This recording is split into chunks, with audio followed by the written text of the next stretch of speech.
Media Vietnam memberitakan pembagian pot undian kualifikasi Piala Dunia babak keempat Indonesia hadapi tantangan berat. Setelah berakhirnya babak ketiga kualifikasi Piala Dunia 2026 zona Asia, tim nasional Indonesia secara resmi melaju ke babak keempat. Ini adalah pencapaian penting, namun juga penuh tantangan dalam perjalanan mereka meraih tiket ke pesta sepak bola terbesar di dunia. Dengan menempati posisi keempat di grup C dan mengumpulkan 12 poin setelah 10 pertandingan, Indonesia bersama 5 tim lainnya berhasil lolos ke babak keempat. Namun, undian tidak berpihak kepada mereka. Tim Garuda, julukan Indonesia, ditempatkan di pot 3 bersama Oman. Ini berarti Indonesia harus menghadapi lawan-lawan yang sangat kuat dari dua pot lainnya.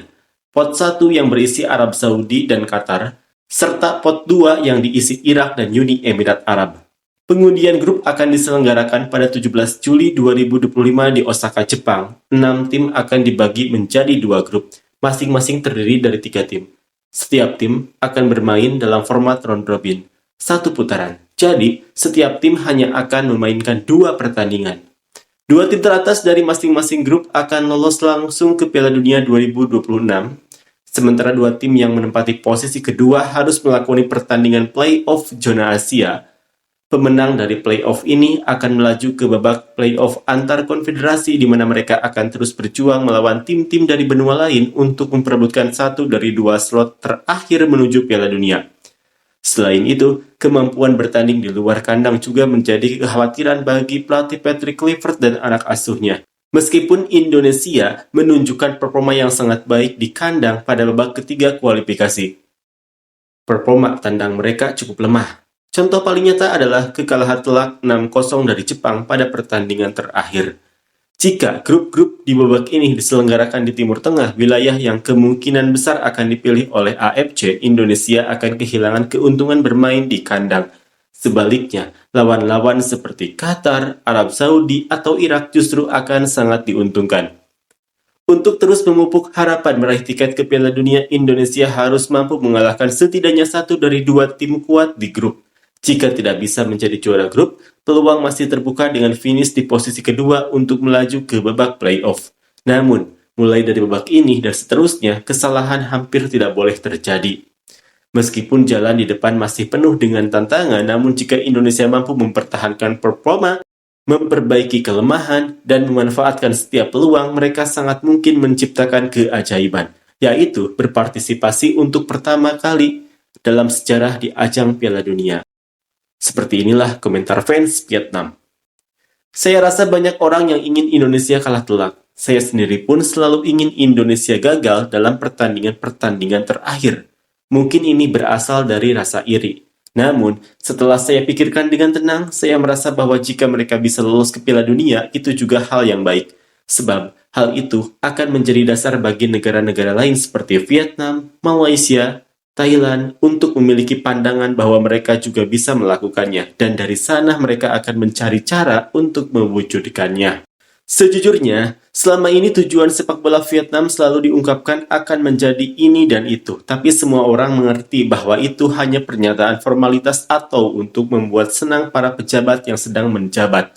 Sekarang, tetangga kita sudah mulai menghitung dan berhasil melangkah jauh, kita juga harus mulai menghitung dan melakukannya. Saya berbeda dengan Anda. Dalam turnamen internal Asia Tenggara yang melibatkan Vietnam, saya mendukung Vietnam. Jika Vietnam tersingkir, saya mendukung tim manapun yang bermain bagus. Ketika berlaga di kancah Asia, saya mendukung tim dari wilayah kita. Dan di kancah dunia, saya mendukung Asia kita. Saya tulus berharap Indonesia bisa lolos kualifikasi dan berpartisipasi di Piala Dunia. Semoga kalian terus berkembang dan menjadi motivasi bagi kami untuk juga berkembang. Indonesia akan membuat sejarah atau kejutan. Bertemu Arab Saudi lagi, kali ini Indonesia tamat. Arab Saudi juga pernah kalah dari Indonesia sekali, jadi mereka pasti sedikit cemas. Setiap negara punya strategi pengembangan sepak bola yang berbeda, jadi jika mereka mengimpor seluruh tim, tidak ada yang melarang. Vietnam juga bisa melakukannya, tapi mereka tidak melakukan itu karena punya arah yang berbeda. Saya melihat banyak orang yang mengeluh tentang Belanda mungkin merujuk pada naturalisasi pemain atau gaya bermain total football juga karena iri saja. Kalau saya tidak berpikir begitu, federasi manapun yang punya ambisi dan berinvestasi lebih besar, federasi itulah yang punya peluang untuk melangkah lebih jauh. Secara pribadi, saya sangat ingin melihat bagaimana masa depan tim nasional Indonesia nantinya jika mereka tidak lolos ke Piala Dunia. Apakah mereka akan bubar? Saat itulah para penonton baru akan benar-benar memahami makna dari warna bendera dan seragam. Selamat untuk Indonesia, kemungkinan besar akan menonton Piala Dunia dari rumah sangat tinggi. Jika Indonesia tidak lolos ke Piala Dunia 2026, Indonesia akan memberikan kembali kewarganegaraan kepada para pemain, termasuk para pemain top Eropa. Apakah kamu menonton pertandingan Indonesia? 6 tim itu jujur saja tidak ada apa-apanya di hadapan Indonesia. Ada 88% kemungkinan Indonesia akan pergi ke Piala Dunia. Melihat para pemain keturunan Indonesia itu memang meyakinkan, tim Uni Emirat Arab dan Qatar mentalnya lemah sekali. Di babak keempat, yang paling pasti lolos adalah Arab Saudi, sisanya dibagi rata. Pemain-pemain Belanda ini mungkin tidak cukup bagus, makanya mereka dinaturalisasi untuk Indonesia kan? Kalau bagus, mereka pasti sudah bermain untuk Belanda sendiri. Saat ini, tidak ada satupun tim di grup ini yang tidak bisa Indonesia kalahkan. Sekarang menghindari Irak adalah yang terbaik untuk Indonesia. Indonesia ke Piala Dunia, senang sekali ya. Arab, Irak, dan Indonesia. Tim-tim di Asia Tenggara hanya bisa bermimpi, seumur hidup pun tidak akan pernah masuk Piala Dunia. Saya bicara jujur. Kecuali jika turnamen itu diselenggarakan di Asia Tenggara.